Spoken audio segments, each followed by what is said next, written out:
you can tell your compatriots outside if they would like to listen to this panel, which is very important. Please come in soon.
Thank you very much.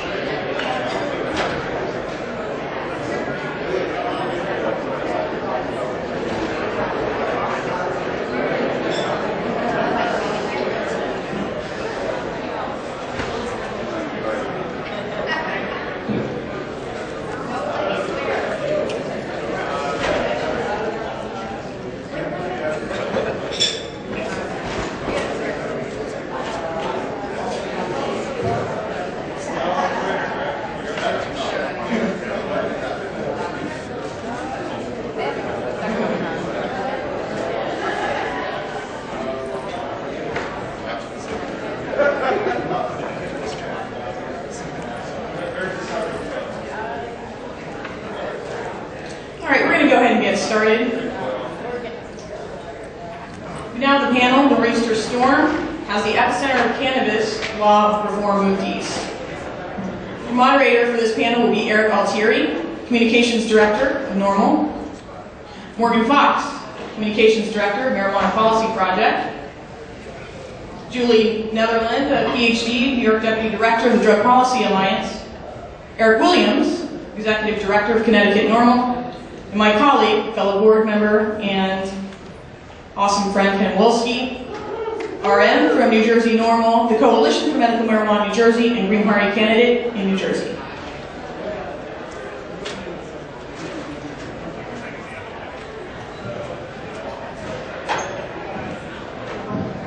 Okay, thank you, Diane. I'm going to keep my introduction brief in the interest of time as we're running a little bit behind here. We've got to get the keynote going. But there's been a lot of interesting and really nuanced developments going on in the Northeast region of the United States. And it's easy to say that now marijuana law reform is no longer primarily a West Coast game. The East Coast has backed many initiatives and legislative advancements in the past several years, and we have an incredible panel here to discuss those intimately. And one of the most recent success stories we have is in the state of Connecticut, where in the past 2 years we've seen decriminalization and medical authorization pass through. And we have Eric Williams here from Connecticut NORML, who was a giant proponent behind that, and we couldn't have done without him. So we'd like to talk about his work a little bit. So Eric, what do you see as the successes and failures you had, and the kind of lessons you learned working the legislative system up in Connecticut, as opposed to a more initiative-based system as we've seen in other states? Well, thank you. First of all, it's great to be up here. It's great to be in the Northeast nowadays, and yes, it is the new epicenter of marijuana reform. Definitely the new epicenter of marijuana reform. So what are the things that, the successes and the failures? Well, first of all, a lot of our successes had to do with something that's been spoken about a lot at this conference, and that's just the general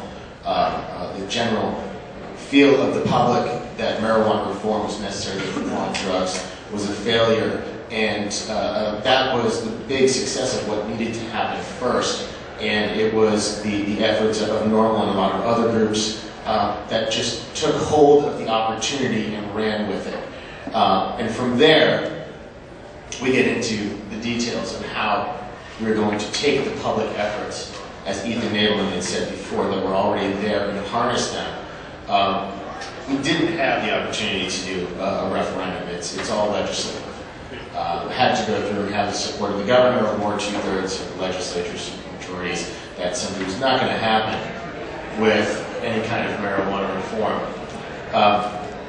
So we just had to make sure, first of all, we had a lot of the public support that had been working towards the legislative leadership, telling them how we can do things better. And the efforts had been moving for a bunch of years, but we needed to change the face of marijuana reform in Connecticut. And that's really what we did. We learned from the failure of people just going in and saying all or nothing. All or nothing just wasn't working. We were not able to harness any kind of real energy when we were saying it's legalized or nothing. Patients begins.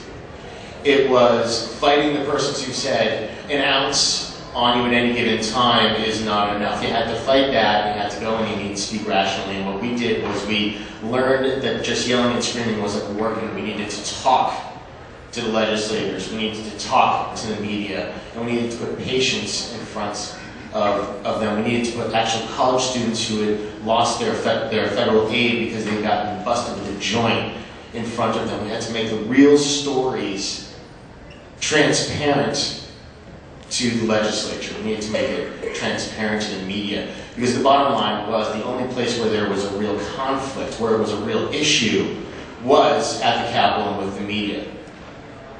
So that was the big lesson we had learned before, was we needed to make it personal, very personal, focus our resources. So let me just go through how we did that. First of all, I'm a political consultant and had a whole bunch of relationships I had been working with for a number of years. We had elected a new governor, Dan Malloy, fantastic governor, huge supporter of all of our efforts. He's a real hero in the marijuana reform movement as well. First 2 years in office, we do decriminalization and medical marijuana, so he really deserves some recognition for that. We started discussing it early, what we wanted to get done in his first administration. And the first thing was very shocking when he told me, let's do them both. Let's try to do decriminalization and medical marijuana in the first year. I had just formed Connecticut NORML in December of 2010, and the governor, a couple months later, said, let's do it, let's do them both. It was really crazy, and so we needed to look at writing laws and getting people together, organizing a NORML chapter, getting all of the other groups together who were working against each other in a lot of ways, and infiltrate the entire system where there was absolutely no actual lobbying efforts, there was no voice, there was absolutely no one speaking for marijuana reform in the state of Connecticut at the state capitol on a regular and dedicated basis.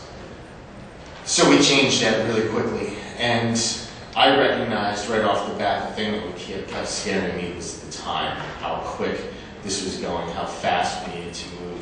And so recognizing that, I looked at all of my membership and I told them, I promised them, I won't waste your time. And if you can take anything from anything I tell you today, the time is the most precious thing, especially when you're dealing with patients, you're dealing with persons who have short attention spans, that being the media, the legislatures, everyone has to really focus all of their efforts. And so I promised all my membership that I wouldn't waste their time.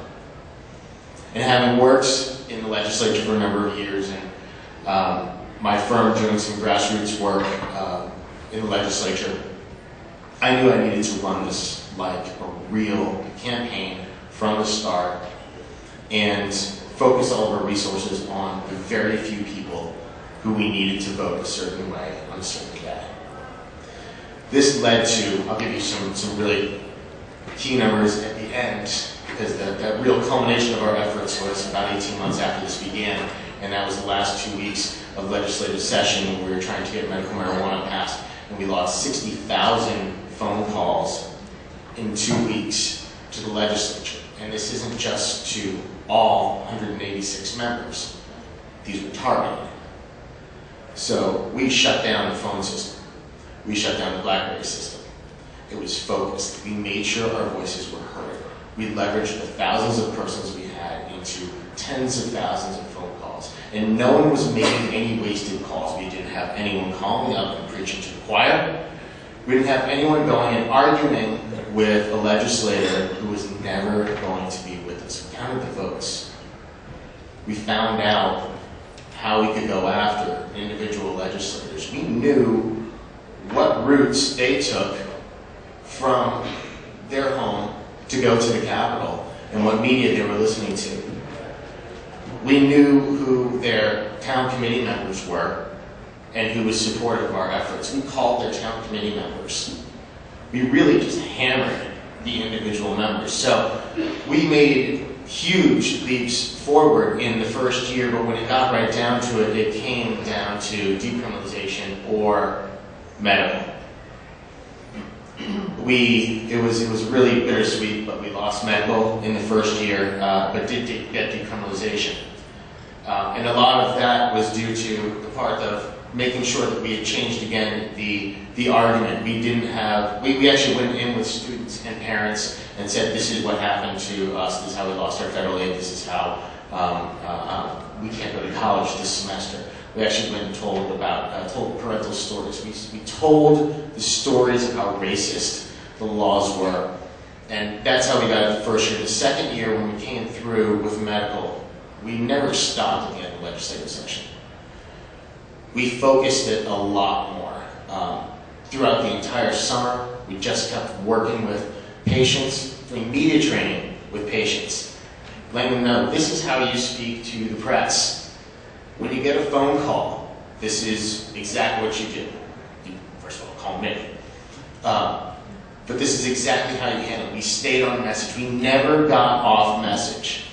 And then when it came down, we had experts from across the country who came in and spoke with our legislators, again, targeted with them. And then when we got to the legislative session, we were ready to roll with a bill that's been widely regarded as the bill that I think is going to change the face of medical marijuana law in so many states, particularly on the East Coast and the Northeast.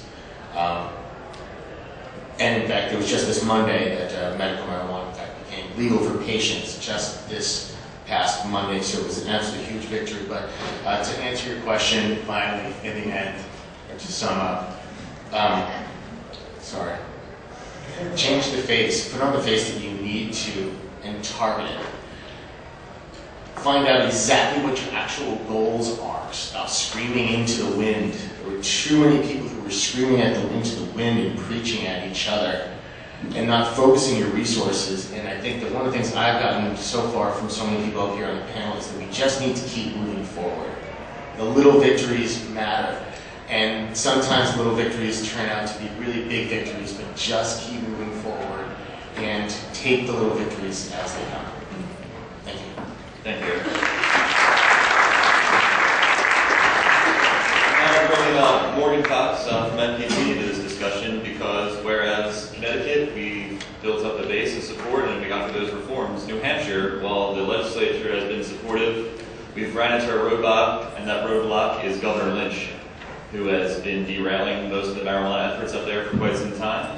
So Morgan, if you could perhaps discuss the recent efforts and progress that we've been making in New Hampshire as a movement, and what can we do, especially looking forward with Lynch leaving office in the coming year?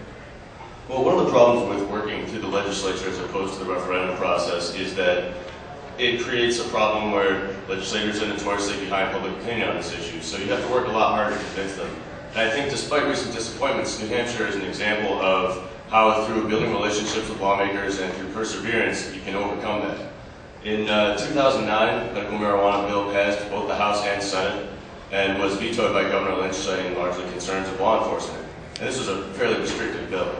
The House voted to override it, which we thought was pretty incredible in and of itself, and the Senate came 2 votes short. So looking at those sort of numbers, most people were thinking, all right, next session, this is a possibility. But then the 2010 elections happened, and Republicans took over a supermajority in both the House and Senate. Most people thought this was a lost cause. But the grassroots activists in New Hampshire said, let's push this as far as we can. Let's see how much Republican support we can get, even in face of these terrible odds. And they did an amazing job. In the 2012 session, an even tighter and more restrictive medical marijuana bill passed the House with a 2/3 majority, including 62% of the Republicans that were voting, and 10 out of 19 senators, or Senate Republicans, voted yes. That's pretty huge. That really says that the grassroots activists are having a direct impact on these lawmakers and are really getting the point across in an effective manner. Unfortunately, Governor Lynch vetoed it again, and we again came very, very close to overriding his veto, but unfortunately we're just a couple votes short. Now, we don't have to worry about Governor Lynch for long. He's on his way out the door. And both the Democratic and Republican candidates for it have stated their support for medical marijuana in one form or another, including the Democratic candidate, Maggie Hassan, who was in favor of the 2009 bill when she was the Senate supermajority leader. The Republican candidate, whose name escapes me at the moment, has stated his support, but is not really wild about patients being able to grow their own medicine, but has stated publicly that he's in favor of well-regulated dispensaries.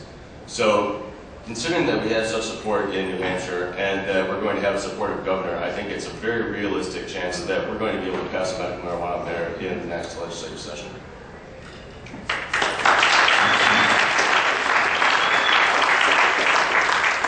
We're making cool double duty here, Morgan, and switch to Vermont real quick, somewhere where we actually do have the support of the governor. Governor Shumlin, as any of you that follow NORML know, has been a rather outspoken advocate for marijuana policy changes in the past years, and especially in the past 6 months or so when he contacted our national office. So where you have a state like Vermont, where you have a rather supportive legislature and a rather supportive governor, what do you think activists can best do to capitalize on that, and how do you move that into future reforms? Well, the bottom line is that you have to keep opposing laws and find sponsors for bills that are going to remove penalties. And I think that that's really moving forward pretty well in Vermont. I mean, they passed medical marijuana in 2004, expanded the medical marijuana program in 2007. 4 dispensaries were just approved, and the program is moving forward despite the chaos that happened after the U.S. attorneys and the various threats that they were leveling at the state level. Shumlin actually said we're going to move forward with this program, whereas other people such as Chris Christie and various other governors decided to pull back. DCRIM has the support of Shumlin as well as the support of the Department of Public Safety. So in 2013, as long as activists are very, very consistent about their messaging and are able to talk to their lawmakers on a regular basis, there's a good chance of passing DCRIM in Vermont as well in 2013. And moving down to Julie Netherland from DPA in New York. New York State has a rather interesting decriminalization law as it stands now, to say the least, where it's technically decriminalized to possess, but when it's in public view, it becomes a crime again. Can you just describe this conflict to us a little bit and how it impacted stop and frisk, and it also led to a vocal endorsement from your governor this year? Sure, thank you. Marijuana has been decriminalized in New York since 1977, and when that law was passed, it was with the explicit intent of saving taxpayer dollars and not saddling young people with a criminal record. And possession of up to 25 grams is a violation. However, smoking or possessing marijuana in public view remains a misdemeanor. And for 15 years, that law worked pretty well. For instance, in 1990, there were fewer than 900 arrests under the misdemeanor part of the law. But in contrast, in 2011, there were more than 50,000 arrests for misdemeanor possession in New York City alone. And it's not just that the numbers are staggering, it's the racial disparities that are staggering as well. Blacks and Latinos make up about 84% of those arrests, even though they only comprise about 50% of New York City population. So what happened between 1990 and 2011 was not that suddenly New Yorkers started smoking a lot more pot, or they suddenly took it out of their living room and were smoking it on the street. What happened was a change in policing strategy. So when Giuliani came in and then this policy continued by Bloomberg, there was a real emphasis on so-called quality of life crimes and a real emphasis on numbers of arrests and numbers of stop and frisk. And I'll talk about how that intersects with the marijuana policy in just a minute. But just to give you a sense of the scale of the stop and frisk policy in New York, in 2010, over 600,000 people were stopped. And again, these are primarily people of color. So how this intersects with the marijuana law is really in two ways. First, the police will illegally search people and charge them with a misdemeanor arrest. That's one thing that happens. The second thing that happens quite commonly is the police will stop someone, question them, and then say, listen, you better show me what you have in your pockets. Turn out your pockets, what do you have? And most people don't know that they don't have to comply with that request. They empty their pockets and suddenly the marijuana is in public view and they're charged with a misdemeanor. So that's sort of, yes, it is chuckle-worthy except for those 50,000 people that are being arrested each year under this. So what DPA with some other groups has done over the past 2 years is launched a really intensive campaign to draw attention to this issue. And then to put forward a legislative proposal that would basically make the police unable to do this by making possession of marijuana in public view also a violation and not a misdemeanor. So that regardless of what the police did, they would be charging the violation and not the misdemeanor. The campaign that we ran really focused on building as broad a base of support as we could, and we talked to dozens and dozens of groups and individuals, and what we found is that, well, a lot of people weren't interested in marijuana decriminalization per se. They were very concerned about the arrests and very concerned about the collateral consequences of this arrest, many of which were happening to young people. And the campaign ended up being sort of framed by three key messages: that these arrests were unconstitutional in terms of the illegal searches and asking people to turn out their pockets and then charging them with a misdemeanor, that they were racially biased, and that they were fiscally irresponsible. So we had a report done that showed that $75 million a year were being spent on these arrests. And then obviously, of course, talking about the collateral consequences of the arrests, especially on young people in terms of being able to complete their education, get student loans, get a job, and then simply just being in the criminal justice system. So we did a lot of work building a coalition, did a lot of work putting a human face on this issue, getting people to tell their stories. While we were working on legislative strategy to put the legislation through, we were able to get the Black and Latino caucus to support that legislation and to make it a big priority in the last legislative session, which is critically important. And then, and meanwhile, there was a lot of other activity around racially biased policing in New York that kept this issue in the press and in the media. And then this extraordinary thing happened on June 4th, where Governor Cuomo had a press conference, and sitting next to him was NYPD Commissioner Ray Kelly, who had been our chief opponent in the campaign. He also had the support of all 5 New York City district attorneys, and Cuomo announces that he supports a proposal very similar to the one that we had been lobbying for. Again, that possession of marijuana in public view would be a violation and not a misdemeanor. So it was a really incredible turn of events and moment. And Cuomo's motivation was really, he had a lot of things that he hoped to gain out of this. One was he really needed to respond to the media attention and public outcry around stop and frisk and the illegal arrests. He also needed to curry favor with the Black and Latino caucus, and they had made this a number one priority for the legislative session. And then finally, those of you who know anything about Andrew Cuomo know he's very ambitious. And he's widely rumored to be running for president in 2016, and he took a calculated risk that coming out on this issue would be, he would get favorable media attention, and he did, and he got incredibly favorable media attention. Sadly, despite all that support, our Senate Republicans blocked the bill and wouldn't let it come up for a vote. So we are going, yeah, right? So we're going to redouble our efforts. Cuomo's still in support of making this legislative change. We'll be broadening our coalition and base of support and making sure that this issue stays in the public eye over the next legislative session.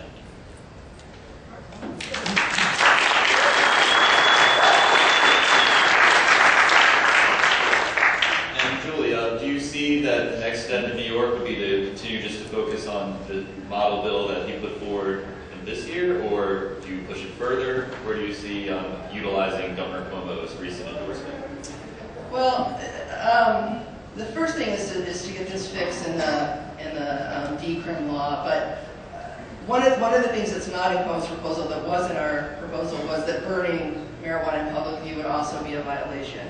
So we would certainly push for that to take place. You know, where this leads in the future will be interesting to see. Obviously, having his support is really important, has really opened up a dialogue. And I should also say that we have a very active medical marijuana campaign in New York right now as well. So there's a lot of attention to these issues and a lot of positive momentum. And it's definitely a hot topic of conversation throughout the state. And likely will be so. Ken Wolski, speaking of opening dialogues with governors, Ken Wolski is coming to speak to us from New Jersey, where you guys have had a bit of a problem with Chris Christie. The medical marijuana law was signed in several years ago now by John Corzine, almost as he was on the way out the door of his office there. What happened? Well, two things really happened, Eric, to derail the medical marijuana bill. First was a legislative undermining, and the second was Governor Christie wrote these regulations that really made the bill unworkable. So, you know, the bill that was introduced originally in the New Jersey legislature, the New Jersey Compassionate Use Medical Marijuana Act, was introduced in January of 2005. It was a very good bill. It contained home cultivation up to 6 plants, and it provided for caregivers to grow 6 plants, for also alternative treatment centers, which were like mom and pop community gardens. This version of the bill actually passed in the New Jersey Senate in February of 2009 after 4 years of debate. But when the bill moved to the Assembly in June of 2009, there was a backroom deal done, basically, and the bill that came out of the back room of the Assembly Health Committee stripped the bill of home cultivation provision and changed the alternative treatment centers from mom and pop community gardens to tightly regulated quasi-pharmacies. Then, as he said, Governor Christie took over shortly a few days after the bill was signed into law by Governor Corzine in January of 2010. And he immediately said that he didn't approve the bill, even though he said he supported medical marijuana when he was running for governor.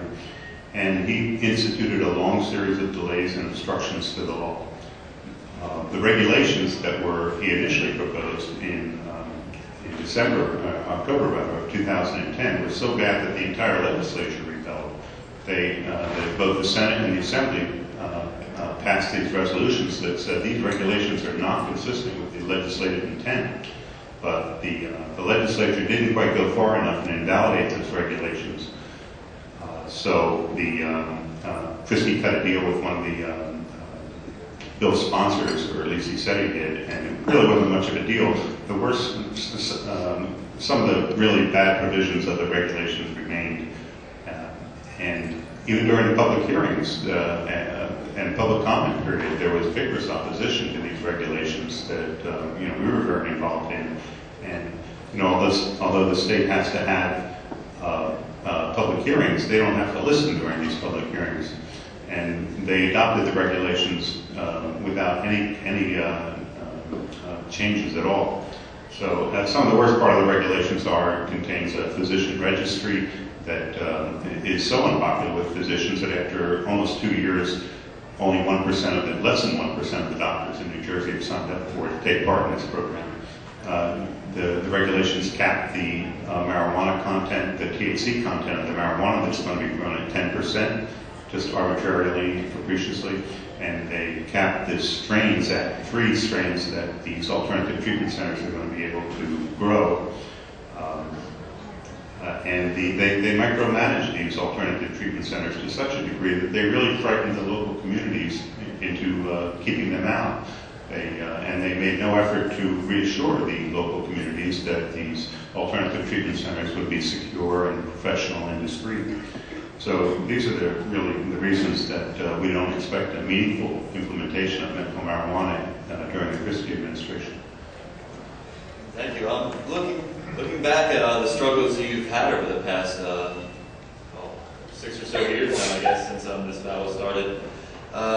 What would you do differently? Were there things that could have been done to avoid some of these pitfalls you fell into, or is it largely the problem of Chris Christie? Yeah, not really. You know, there's not too much you can do about a backroom deal if you're not in the backroom. You know, that really gutted it took the home cultivation out. You know, and that was a serious problem. You know, because with home cultivation, you can guarantee that patients are going to get access to their medicine. Not all the patients, but at least there's going to be a provision where, you know, right now we don't, after almost 3 years, January of 2013, it'll be 3 years, not a single patient's gotten medical marijuana in New Jersey. And you know, we tried to get a seat at the regulatory table when those regulations were being developed, but we were shut out. You know, the health department just said they did not want medical marijuana advocates or experts involved in the development of the regulations. You know, passing a law is only one step in getting access to, you know, medical marijuana. You really need to get these regulations written. And you know, I was a state employee for 25 years. I'm well aware of this. You know, the regulatory process. But we were shut out, and we said at the time that it was like trying to build a bridge without using bridge engineers. What we did, we patiently and persistently broadened our coalition of supporters. Through a decade, it really was a decade since our organization, the Coalition for Medical Marijuana in New Jersey, was formed. And we've had monthly meetings ever since. We've had press conferences, op-eds, letters to the editors. You know, we won the hearts and minds of the voters of New Jersey. In November of 2011, an Eagleton poll from Rutgers University showed that 86% of the voters in New Jersey support medical marijuana. I mean, we don't have motherhood and apple pie polling that high in New Jersey. And, you know, we're so grateful, too, for the support of so many supporting organizations, Drug Policy Alliance, Marijuana Policy Project, the NORML chapters, and, you know, just so many of them. You know, we did what we could, and we're a very low-budget, self-sustaining organization. Do you have any brief thoughts on just what New Jersey advocates and activists can do facing this kind of very unuseful law, at least as it's being implemented now? Well, thank you. Yes. Well, the first thing, when I go home back to New Jersey next week, I'm signing a court certification. We're going to try to have the courts agree to have a monitor appointed to monitor and oversee the implementation of this medical marijuana program. So, you know, that's one avenue that's open to us. Of course, we're still pursuing rescheduling marijuana federally from the Schedule I, where it just doesn't belong.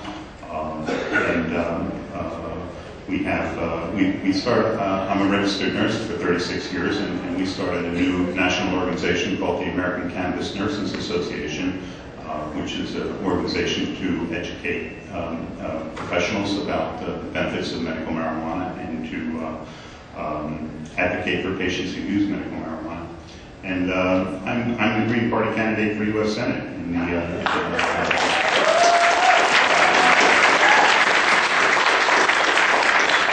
very much. You know, one of the important planks in my platform is to end the war on drugs. It's just destructive and ineffective. And you know, I've been at this since the 1960s, and I believe that you know, marijuana will never be safely available to consumers until there is a wooden stake driven through the heart of the war on drugs. You can contribute to my campaign if you're an individual. We don't take corporate donations as a Green Party. But the other thing is we're working on a decrim bill. Decriminalization passed in New Jersey in the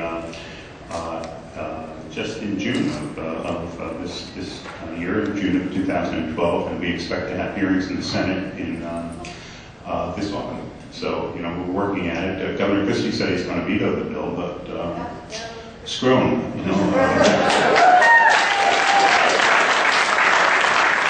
The dialogue really is important, and advancing the dialogue is you know, very important in terms of the entire country. Absolutely. And just before we move on to a more general overview, Ken, there was recently movement towards opening up some of the first dispensaries around Montclair and other areas of New Jersey. Do you have any insight to where that's standing now, or how long that may take? Well, that's another good question. They were supposed to open in September. They were supposed to open in 2011. They were supposed to open, you know, so We do expect that an alternative treatment center or marijuana dispensary will open in the near future in New Jersey, and the one in Montclair is probably the furthest along in the process. This will be the only place that patients will be able to get marijuana. But right now, only it's not a meaningful program. There's only about a couple of hundred patients who've even begun the registration process. They have to list the alternative treatment center that they're using before they can even finish their application process through the Department of Health. And there is no alternative treatment center open yet, so they can't really do that. There are a couple of, 2 of the 6 alternative treatment centers are fairly far along. We expect the one in Montclair to be opening in, again, we thought it was going to be September, and here it is October. It's not open yet. And one in Big Harbor Township near Atlantic City, we expect to be open by the end of the year. But again, the Christie administration just keeps putting one roadblock after another in front of it, in front of this process. So we're really not sure when it's going to start. And there in New Jersey, obviously, I'm still fighting to reform those laws that we have in place and to get some better ones. Erik Williams, up in Connecticut, you're kind of faced with a different kind of conundrum, and that's with passing medical and decriminalization. Where do you go from here? Well, first of all, back to the rules and regulations you were just speaking about. That's the most important thing that we're dealing with right now. Just getting medical marijuana legalized is just the first step, and luckily we do have a seat at the regulation table. We do have regular communications with the Department of Consumer Protection. That's who's actually writing the rules and regulations now. The whole coalition of advocates, of patient advocates, business advocates right now, the doctors, we're all making our voices heard right now as the rules are being drafted, making sure that yes, the experts are writing the rules and regulations. And the important part along those lines is that the Department of Consumer Protection, the Commissioner, and the Governor are all in support of this. We share our goals of making sure this is done right and that it's done quickly. The patients have access to medicine as soon as possible. So that's what we're doing right now, is making sure that what we believe will be a model medical marijuana state and law, that we need to be vigilant and make sure that it does happen, that the right persons are running the dispensaries, that the patient is always coming first, that there's not profiteering, that there's not product going out the back door, that we're actually continuing to add to the list of debilitating conditions and expand what we can do in terms of prescriptions or recommendations to more patients. So that's the immediate next 2-3 years where we need to go, and continue to push the other states as well. And we have about 10 or so minutes left here. We can open up for some audience questions. We have the mic there in the middle of the room if anyone has something to ask.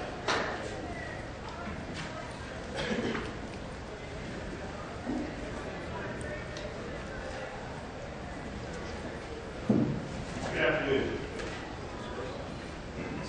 Thanks.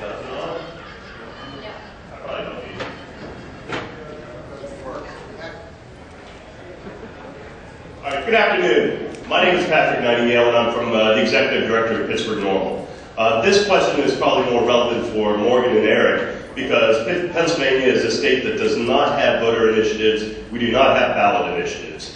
Any legislation must come through a bill being introduced into committee by a sympathetic legislator.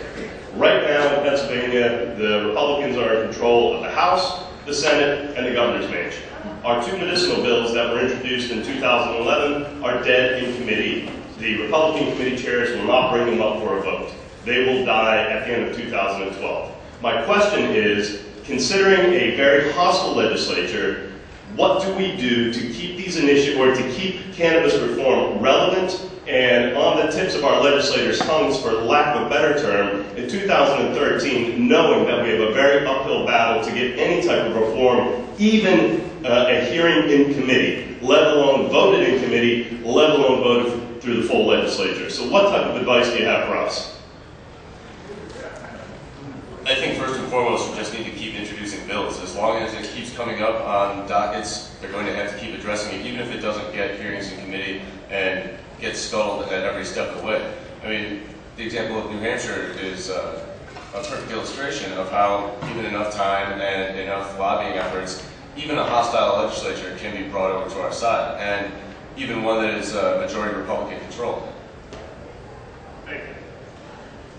I'll answer that as well. The first thing is have a plan.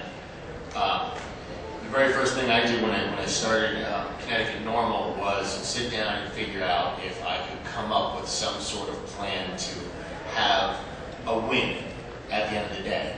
I had really clear goals, and I know that especially when you're organizing and it can get depressing for your membership to not show them some sort of victory. So make sure that you're setting goals for your membership and something that's attainable and realistic and excite them. And just it's just part of the little victories that make sure that you move forward all the time. I mean, the goals that we had, I wrote a 5-year plan. I thought that was realistic to do decriminalization in medical marijuana. Real attainable goals all along the way. I had no idea we'd do them both in 18 months, but having those goals along the way is incredibly important, and that continues to build your movement. You're much more of a movement-based organization is what you need to set yourself up as right now. And, don't promise the world and have losses after losses after losses. Look for victories that keep your membership going. I think another option that should be considered as well is that we do have the ability to use this issue to affect the makeup of the legislatures. If we can't find people that are going to support our bills when we introduce them, then we have to use the wonderful communication skills that this movement has to get people into office that will.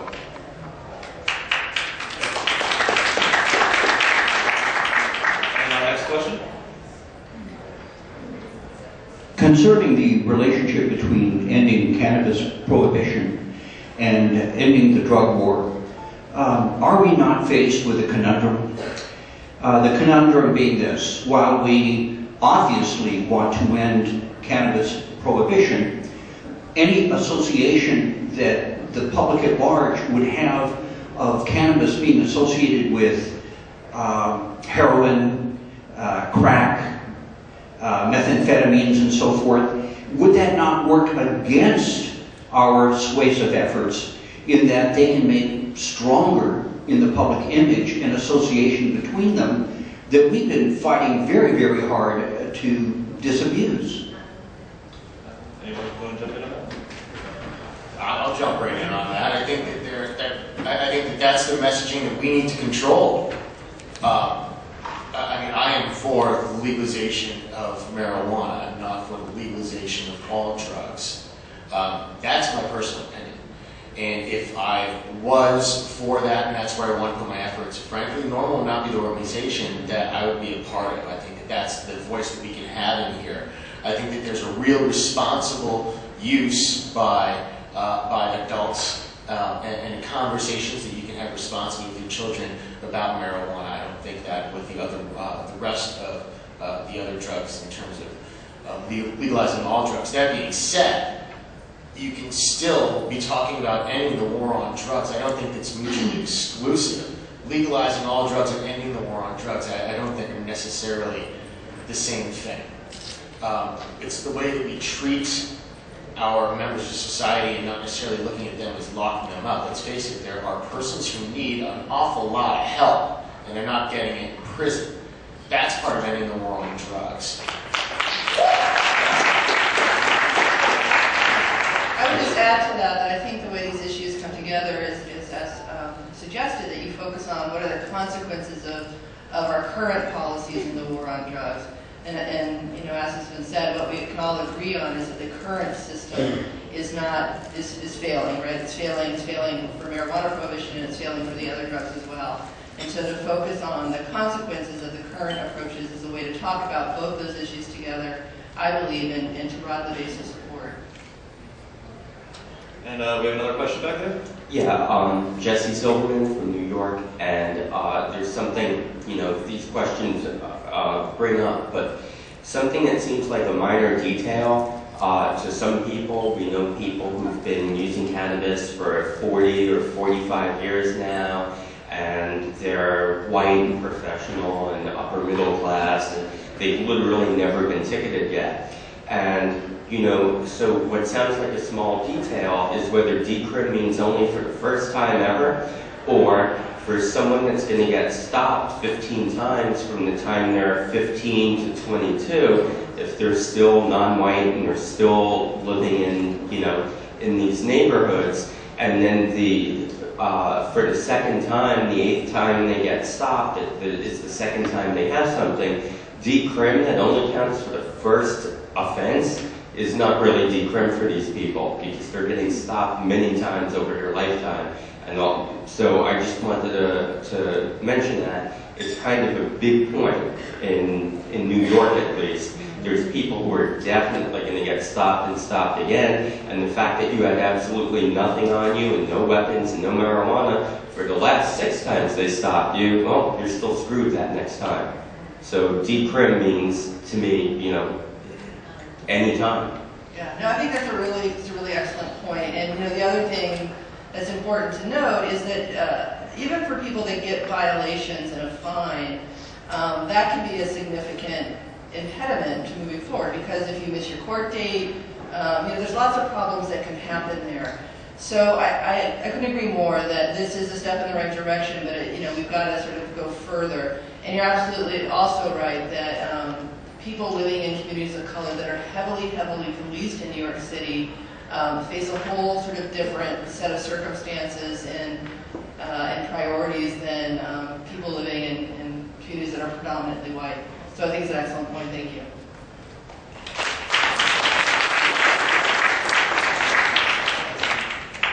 Okay, and we're just going to close out with just keep a nice short statement. But in your guys' experience, what do you see as the biggest difference setting apart East Coast activism and West Coast activism?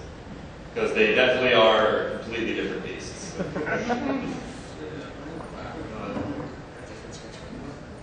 Wow, that's big. Lobby for the initiative process. Yeah.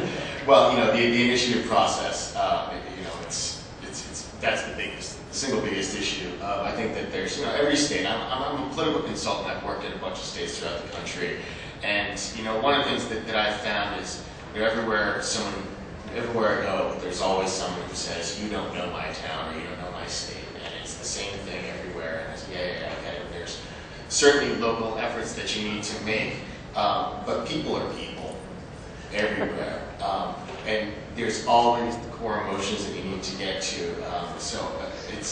I think the big difference is on the movement-based side of the West Coast versus the East Coast is we have the ability to do not the mass advertising, but the one-on-one advocacy, the small meetings, the more personal things. So I think that's the biggest thing that activists on the East Coast have to do that's different from the more movement-based side of the West Coast. I really agree with that last point. The makeup of states in the Northeast is such that the legislators are small and fairly accessible, meaning that as a grassroots activist, you can have much more direct relationship with your lawmakers, which is a lot of different flavors than larger states where you don't necessarily have as much access. Yeah, I have to go with the not having the initiative process. Requires you to really do a lot of on-the-ground organizing, and at least in the case of New York, very targeted organizing to sway the opinion of particular elected officials.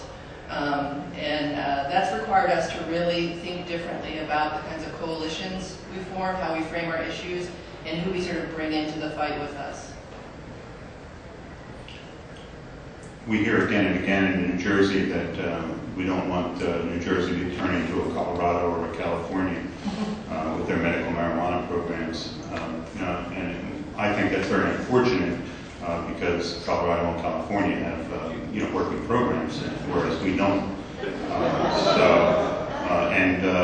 There is a sort of New Jersey model that's being advanced that eliminates home cultivation and just provides for strict distribution of medical marijuana through pharmacies or quasi-pharmacies, very tightly regulated models. But in the absence of home cultivation, we don't see a model where that is really working on the East Coast.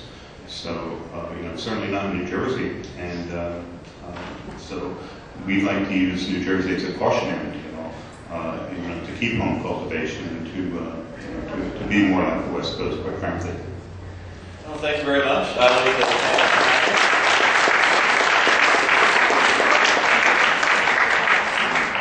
there definitely will be a lot more going on in the next 5 to 10 years in the East Coast, and we'll see some exciting things, and these are the people who are going to help bring it to you. So let's hear one more time for them, and I'll turn it back to them.